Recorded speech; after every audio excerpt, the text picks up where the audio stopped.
Alrighty troopers, welcome back to the channel, and today we're going to be doing the Lego Bad Batch Shuttle. And so it's something I've already done a little bit of a review on with the last video with the comparison, but this will be a full video dedicated to just the Lego version of the Bad Batch Shuttle, in which case I'll go into a little bit more detail about the minifigures, the set itself, some other things with the bikes, and then of course Darth Gonk. So let's go ahead and jump right in. Alrighty, that first thing we're going to be talking about today is the piece quality, and just a review of all the pieces. And overall, they're pretty good. I mean, they all came from the factory, so they're pretty new in that sense. But as you can see, someone got the wrong message and put them in blue. Which, don't get me wrong, I'm glad we're getting more of this color, but they put it in the wrong set. So that's kind of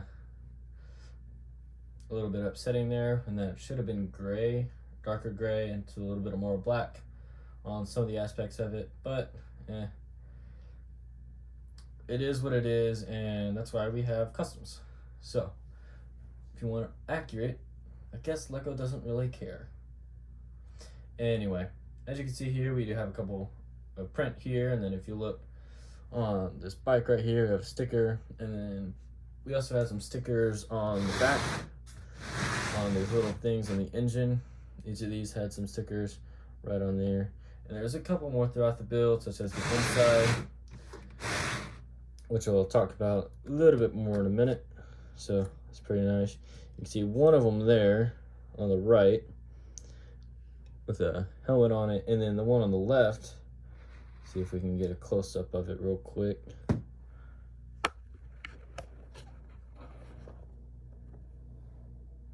Is actually a small fleet of Finitors. So it's a pretty nice sticker there. And then on the front, we just have that piece. It's a printed piece, so pretty common piece actually. And then there on that bike, you can see the two stickers there on the front, and then right up there by the handlebars, right up there. Then over on the side on that piece, the piece right here, you can see some stickers on there, just like the one from the Power First Battle Pack there with that. So that's that. Alrighty, moving on to the design part. Overall, it's pretty good, pretty sturdy, and all of these, the wings do fold up and down as they do in the show, and they can do either the landing position fully parallel with the central fin, or you can pick it up and do its flight position, which is pretty cool. Can't always say that with all the things you get as far as moving them like that, especially when ships like these, in which it becomes posable, is compared to what it's seen in universe compared to what we get out of universe. So that's pretty nice. These guns right here are a little bit bigger than they would have been in the show, which overall it's not really a big issue, but it is something that some people that are really into accuracy and stuff like that will see and notice and take into account and consideration. Of course, if it's someone that makes a really big deal to, they might not be getting this in the first place just because of the coloring issues. But hopefully with the season 2, we might get a new or a better version of Shuttle. And depending on how popular the show becomes, maybe one day we could get a UCS set out of it. Not likely, but if it does really, really good, that might be something they might look into. But let's hope that if they do it, at least they do it in the right coloring. So that's a little bit there. And then as far as picking it up, as far as the design thing, it's really not too hard to pick up. It's not ideal in any way. You can pick it up by the cockpit, just hold it like that, move it around. You could also pick it up from the back, but unlike how most people would probably pick it up just at first glance, you cannot pick it up by the central fin. So, not really a big deal, but it's just something to point out, worth noting. And then that's pretty much it. Next thing I'll talk about is the bikes. One real quick thing I'd like to point out, and that I probably should have mentioned just a little bit sooner. This right here, this piece with the black pieces, you can see maybe it's a little bit better there. That is the rear turret that you see Wrecker firing from a couple times throughout the show. And so just to give you a little size comparison, that little area right there is Omega's room that we see in the show. So as you can see, it is definitely not minifigure scale, which if it was, it'd probably be in the realm of 9 to maybe 10 times bigger than the version you see right here. So that's definitely far from minifig scale, and that's not the purpose of a set like this. This is supposed to be a play set, in which they did very well in getting that done. All right, moving on to the next piece, we're going to talk about the bikes real quick. Both of these bikes are very well done, very well constructed, and stuff like that. This one is, and correct me if I'm wrong, but the only one that I can recall seeing in the show. This one was featured earlier in the show when they ran into Fennec Shand, but it's pretty cool.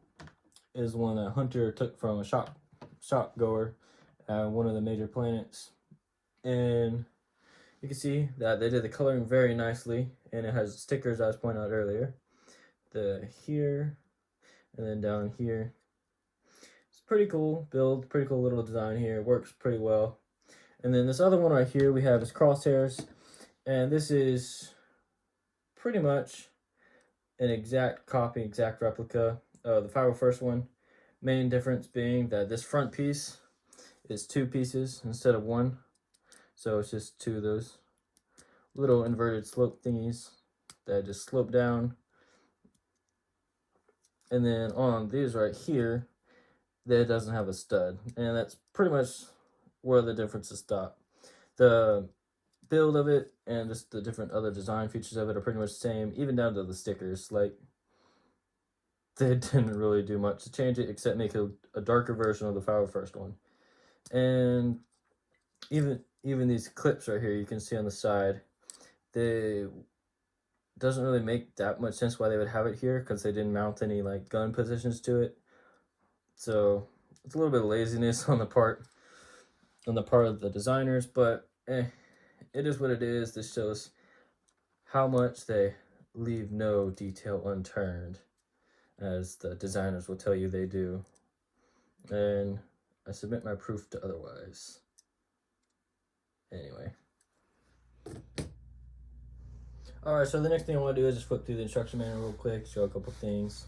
Nothing really too big. I just thought, so if you look at the front cover right here, you see it looks like it's on Pisana from The Rise of Skywalker, which is kind of funny because they don't ever go there in the show. So it's kind of funny to see that there. It just looks like they're recycling some old stuff. And to see they have Tech on the bike, even though in the show it was Hunter that was always on the bike. So that's kind of funny. And it does show off the different stud shooting features here for the bike and crosshair, and then this, I guess, missile launcher thingy you could call it, from the ship. And that actually comes from underneath the ship, which is pretty cool.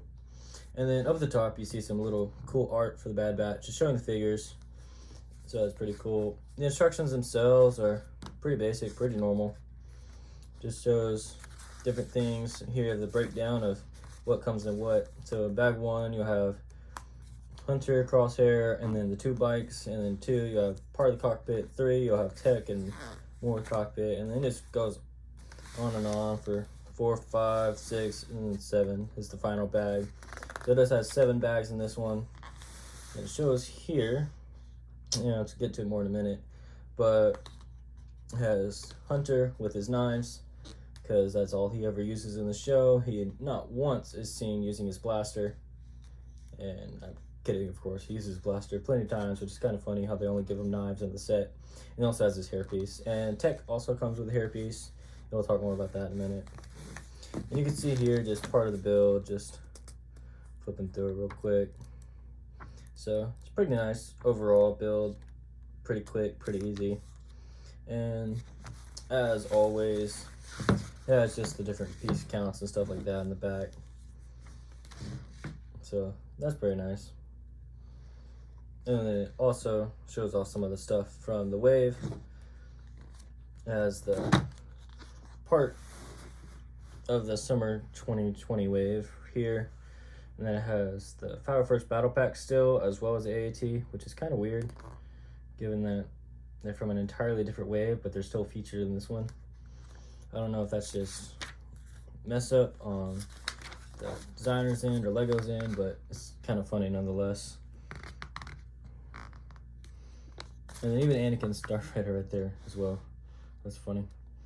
And then over here, on this other side, they have just the minifigures that came with this wave. So it looks like they misplaced a few sets, actually, being that it doesn't have Moff Gideon's light cruiser pictured here, Boba Fett's starship, or Slave One as it's really called, or it doesn't even have the Imperial troop transport. So I think it's just showing off the Clone Wars style sets from that they currently have on shelves, and then over here is just the minifigures from the wave. So that's pretty interesting.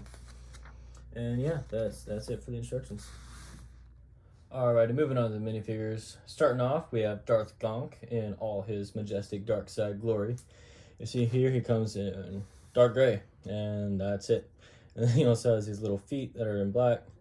But overall, it's just a pretty simple build. Actually, just threw some bricks together and called it Gonk. Nothing too special, really. And then going on next, we have Echo, which unfortunately doesn't have his claw hand, which would have been really nice, actually. They had a little bit of a print on it, but they gave an actual normal Lego hand. So a little bit of a missed opportunity there in the eyes of some, but overall it's not too surprising that they would do that. And then they did give him a pistol, like he uses very prominently throughout the show. So, and then his print looks pretty good, and not really too much on the back side of the helmet. So we unfortunately don't get a print to replicate what he has in the show, but everything else looks pretty good. And even the faces, like Lego went pretty detailed in the faces for these. And even in the back side of the head there, you see Echo's print. So that's pretty nice. And then moving on next, we have Wrecker. And he has here, they gave him an Iron Man helmet, which is kind of funny. I guess they just didn't want to take the time to do an actual mold for him, just use him like that. Anyway, going on, we have his facial features, and he has just the one side, nothing much on the back. And then he also has this piece right here, the little shoulder pad thingies. And then if you take his head off, do that real quick,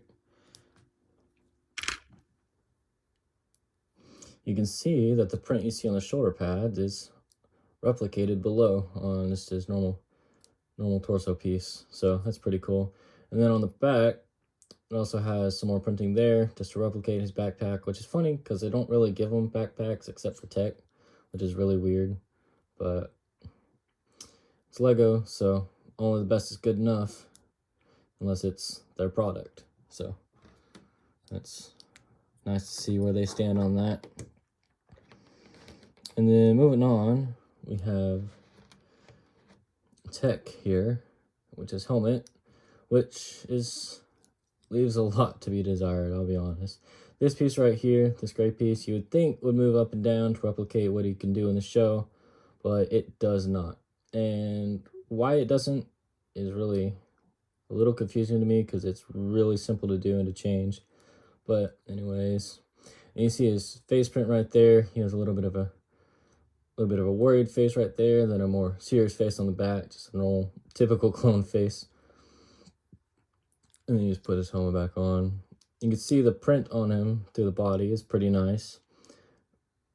And then it looks to be maybe like an attempted comma piece, I guess, on his legs right there. But pretty nice overall. And then going to the back, you see he has a little backpack here, in which is a 1x1 tile. So it's pretty nice. They just put that on there. And then he does have what I usually refer to as the Mandalorian style guns that they've done on a few other characters in the past. Usually, Mandalorian characters, I believe, first seen with Sabine Wren in a set for her.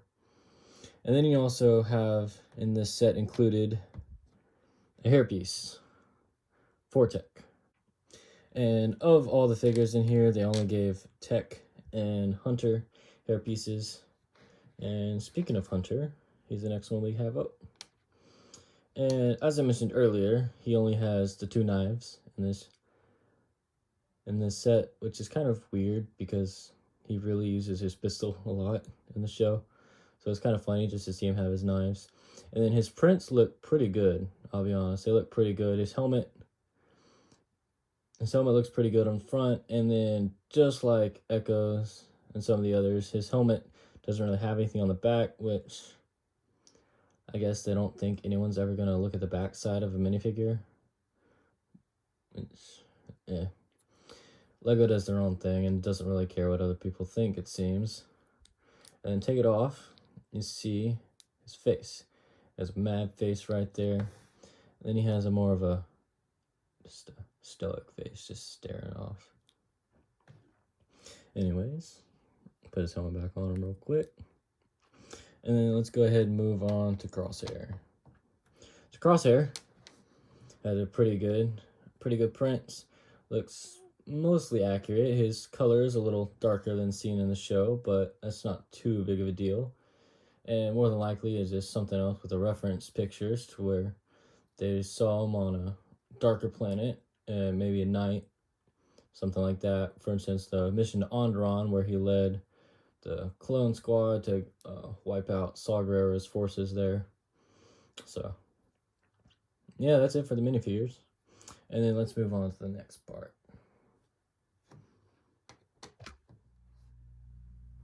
So overall, I must say the set is a lot better than I expected it to be based off the initial previews we got for it and the little leaked images we got for it. But ultimately, I would still only recommend buying it for the figures, really, if you're kind of into that.